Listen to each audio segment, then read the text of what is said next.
பேர் நைனா முகமது, ஊர் அதிராம்பட்டினம். நிர்பந்தத்திற்கு வட்டி வாங்கலாமா? வட்டிக்கு கடன் வாங்கலாமா? நிர்பந்தத்துக்கு கேள்வி கேட்கிறாரு. அப்ப வட்டிக்கு கடன் வாங்குறதை பொறுத்த வரைக்கும் இந்த வட்டிங்கிறத தனியா வைத்து விட்டு பொதுவா ரெண்டு விஷயம் தான். வட்டி கொடுக்கறதும் குற்றம், வாங்குறதும் குற்றம். அது தெளிவான விஷயம், அது யாருக்கும் டவுட் கிடையாது. ஆனா நிர்பந்தம் என்று வறுமையானால் எல்லா விதமான ஹராமான காரியங்களுக்கும் அல்லாஹ்விடத்தில் மன்னிப்பு இருக்குங்கிறது அது ஒரு உசூல் மார்க்கத்தில் இருக்குது. வட்டி கூடாது என்றும் உசூல் இருக்குது, விதி இருக்கிறது. அதே மாதிரி எது விதி இருக்கிறது? நிர்பந்தமான நேரம் வறுமையானால் அவங்களுக்கு என்ன இல்ல, அந்த ஹராமான விஷயங்களை கூட அல்லாஹ் கொஸ்டின் பண்ண மாட்டான். அதுக்கு மார்க்கத்தில் விதி இருக்குது. அது என்ன விதி இருக்குது? இந்த சில பொருள்கள் எல்லாம் ஹராமாக்குறான். பன்றி, தானா செத்து போனது, ரத்தம், இதெல்லாம் நம்ம சாப்பிடக்கூடாது நல்லா சொல்றான். அதை சொல்லும் பொழுது அந்த அடுத்த வரியில என்ன சொல்றான்னு கேட்டா, யார் நிர்பந்தமான நிலைக்கு உள்ளாகி விடுகிறானோ அவன் மீது குற்றம் இல்ல. பன்றி சாப்பிடக்கூடாதுதான், செத்து போன ஒரு ஆட்டு சாப்பிடக்கூடாதுதான். ஒன்னும் கிடைக்கல, நம்ம செத்து போக முடியுமா? ஒன்னும் கிடைக்கலன்னு செய்ய வேண்டியதான், சாப்பிடுவதை காப்பாற்றிக்க வேண்டியதான். அது குற்றமாகாது. அதாவது நிர்பந்தமான நிலைக்கு ஆளாவதுன்னா அவங்களுக்கு என்ன வராது? பன்றியை சாப்பிட்டா கூட, செத்து போன ஆட்டை சாப்பிட்டா கூட என்ன வராது? வராது. ரத்தம் கூட ஹராம் தான். நம்ம நெருக்கடிக்கா ரத்த தானம் செய்யறோம். ரத்தம் ஏற்றமா இல்லையா? ஒருத்தர் ரத்தத்தை ஒருத்தருக்கு ஏற்றமா இல்லையா? இது ரத்தங்கிறது மார்க்கத்துல ஹராம் தெளிவா சொல்லி இருக்குது. இது ஏன் ஹராம் இல்லாம போகுது? நிர்பந்தம். உசுரை காப்பாற்றணும். ரத்தம் ஏற்றினாதான் ஒருத்தன் மறைக்க முடியும்.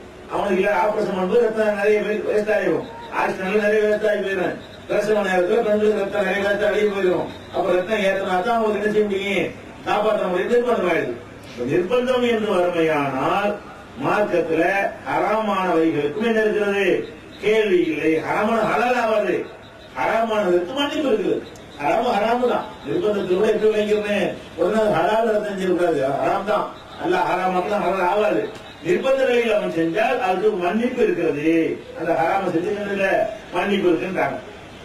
அப்ப இது ஒரு நிர்பந்தம். இன்னும் சொல்ல போனா இதெல்லாம் சின்ன விஷயம். இந்த திங்கிற விஷயம்லாம் அகீதா ஈமான் விஷயம் பெரிய விஷயம். அதோட இதோட போயிட்டோம்னா ஈமான் விஷயம் பெருசு தானே. நிர்பந்தத்துக்கு ஈமான கூட உள்ள மாதிரி நம்ம காட்டிக்கிறோம். அல்ல குரான்ல சொல்லி காட்டினா, இல்லாமன் உக்ரிக கல்புகு முத்மஇன்னு பில் ஈமான். உள்ளத்தில் ஈமான் நிரம்பி இருக்கும் பொழுது நிர்பந்தத்திற்கு உள்ளாகி ஒரு குஃபரான வார்த்தையை சொல்லிட்டான்னு சொன்னா அவன் மீது குற்றம் இல்லை. ஒருத்தன் வர்றான், அல்ல இல்லைன்னு சொல்றான், குத்தி வர்றான், அல்ல இல்லைன்னு சொல்லி போயிட்டு வேண்டியதான். உள்ளத்துல அல்ல இருக்கான், வாய்நாள சொல்ல சாப்பிடாத குத்தி வசூலாகி சொல்லுவாங்க. நல்லா ரெண்டு அல்லான்னு சொல்லுவான். அல்ல ஒரு பொருளை காட்டி இதை கும்பிடுவான். இதை கும்பிட்டாதான் அவனை உசுரோட கொண்டு வாங்கிறான். நீங்க என்ன செய்யணும்? கொண்டு வா, நெசமா தெரிஞ்சாலும் செய்ய வேண்டியதான். சரிப்பா கும்பிடுறான் சொல்லிட்டு போயிட்டு இருக்கான். இதெல்லாம் பெரிய ஈமானுக்கு பாதிப்பு கிடையாது. ஏன்? மனசுல நம்ம நல்லா தான் பார்க்கணும். மனசுல அல்ல தானே நம்ம உசுரை காப்பாற்றுறது தானே செய்யணும். உசுரை காப்பாற்றிக் கொள்வதற்கு அல்ல குரானில் அனுமதிக்கிறோம். இல்லாமல் உபரிக கல்புகு முத்மஇன்னு பில் ஈமான்.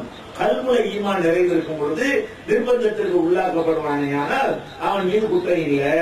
ஈமானுக்கே இப்படி எல்லாம் விதிவில கொடுப்பான். இந்த கலவர நேரங்கள் கும்பல் எல்லாம் பாத்தீங்கன்னா, கலவர நேரங்கள் நம்ம சொன்னாடி கொண்டுவாங்க. அந்த மாதிரி நிலையெல்லாம் வரும்.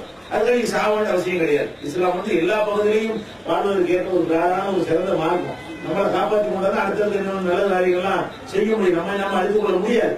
அதனால நம்ம காப்பாற்றிக் கொள்வதற்காக என்ன செய்யணும்? இதுக்கெல்லாம் கூட அனுமதி இருக்கிறது. அப்ப இது ஒரு நிர்பந்தம் வகையில வட்டி உள்பட நிர்பந்தம். வட்டி நான் ஈமான்லயே அப்படி சொல்லணும்னா வட்டியெல்லாம் ஒரு மேட்டா. ஆனால் நிர்பந்தம்னா என்னங்கிறதுலாம் நிறைய பேர் என்ன செய்யறாங்க? தப்பு பண்ணிடுறாங்க. நிர்பந்தத்துக்கு வாங்கலாம்னா நிர்பந்தம்னா என்ன?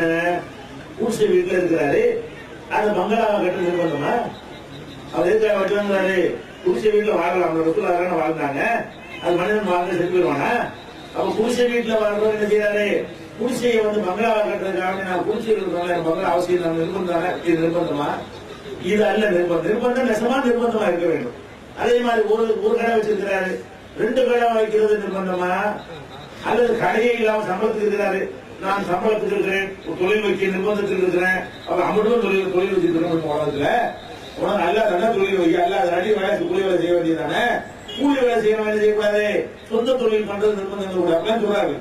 நிர்பந்தத்தை எப்படிலாம் வளைக்கிறார்கள் சில பேர் கேட்டா, அவன் கூலி வேலை சம்பளத்துக்கு வேலை பார்த்துருக்கான். அவன் என்ன செய்யறான்? நான் எவ்வளவு நாள் சம்பளத்துக்கு வேலை பார்க்கறது, நான் முதலியாக போறேன், அதை வட்டி கடை வாங்குறேன். ஏன்டா அவன் நிர்பந்தம்? இது நிர்பந்தம் கூலி வேலை செஞ்சு செத்தா போயிருவீங்க.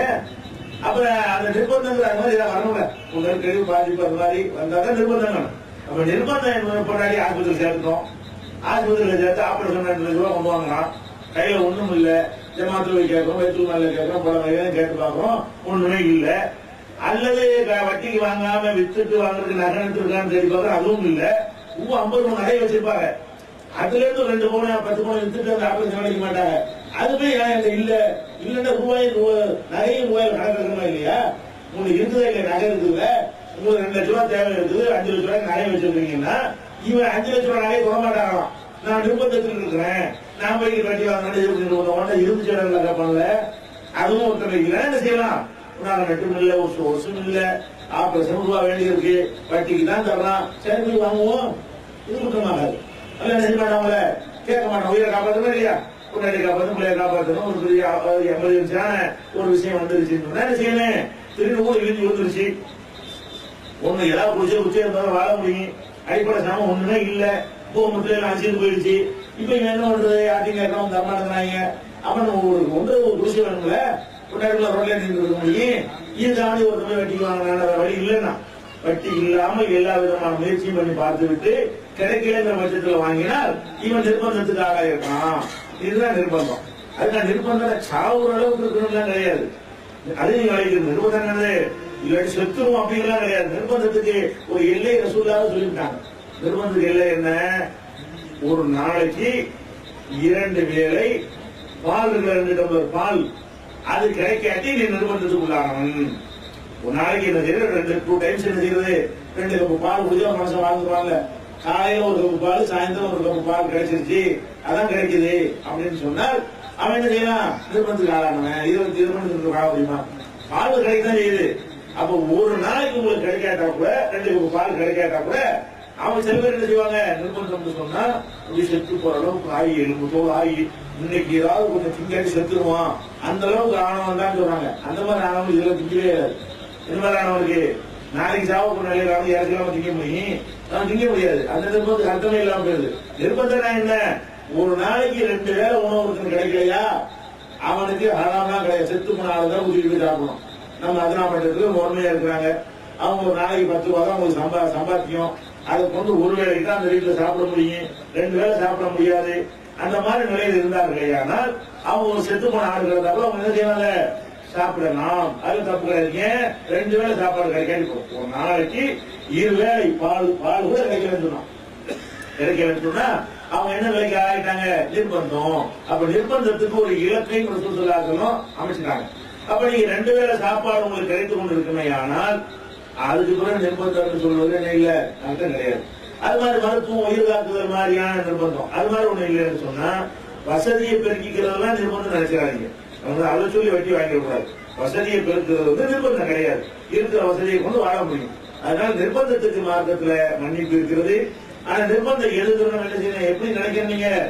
இதை போய் நிர்பந்தங்கிறோமே, இத உலகத்துல வேண்டா சொல்லலாம், கிடைச்சவன் சொன்னா ஒத்துக்குவான ஒரு 7 பேரும் முதல் தெரிஞ்சு வரும்.